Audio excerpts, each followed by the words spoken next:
सकाळी उठलो तर आमच्याकडे आज ऊनच नव्हतं आलं, म्हणजे शिरवळ पडलं होतं आणि आम्ही घराच्या मागच्या बाजूला आलतो वरती. तर आमच्या घराची मागची बाजू आहे, हे बांधलेलं घर आहे आणि इकडच्या बाजूला लाकडं वगैरे ठेवण्यासाठी केलेलं आहे.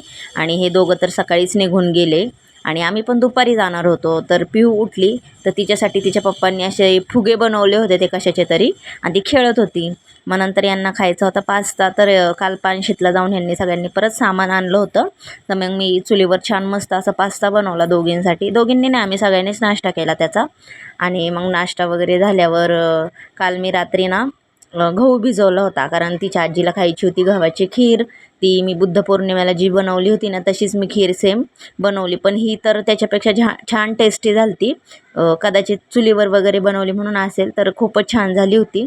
आणि नंतर तिचे आजोबा आणि शरूचे पप्पा गेले होते मासे आणायला, तर धरणातले मासे आणले आणि मासे खूपच टेस्टी होते. तर आमचं जेवण वगैरे झालं दुपारी.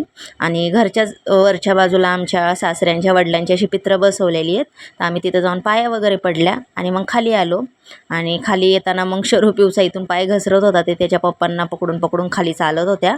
मग आम्ही खाली गेलो तर आमच्या घराच्या पुढच्याच बाजूला फणसाचं इतकं मोठं झाड आहे आणि फणस तर बघा किती लागलेत त्याला.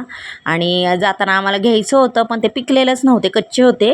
तर तिच्या आजीला सांगितलं आहे की काढून वगैरे ठेव म्हणून, तर त्या काढून ठेवतील. तर खूप छान होते ही फणसं. आणि मग आम्ही निघालो घरी यायला, तर हे आम्हाला सोडायला आलते इथपर्यंत. तर आम्ही पोहोचलो. जाता जाता मग आम्हाला इकडं जास्त गर्दी लागली खडकवासल्याला इथे.